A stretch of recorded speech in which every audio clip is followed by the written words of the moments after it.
as the U.S. headed toward an economically damaging shutdown. If you're telling the American people with a straight face that you will shut the American government down over Ukraine, shame on you.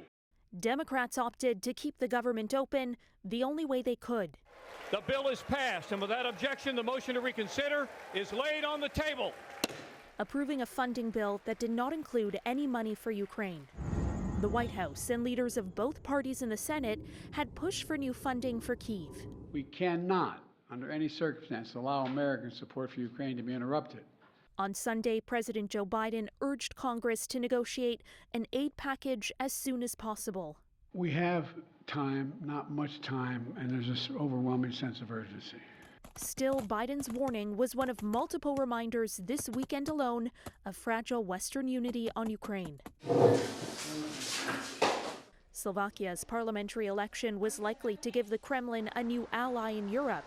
The country is a member of both NATO and the European Union and has been one of the strongest backers of its eastern neighbor. But the election winner, a pro-Russian leader, has pledged to end military support and join Hungary in opposing EU sanctions on Moscow. Always good to work together with a patriot, posted the Hungarian Prime Minister.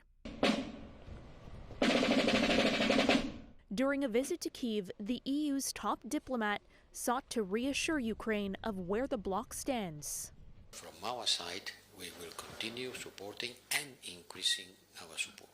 Ukraine's government is downplaying concern over the American spending showdown, saying it regularly meets with representatives of both the Democratic and Republican parties. Added a statement from the head of the Ukrainian president's office.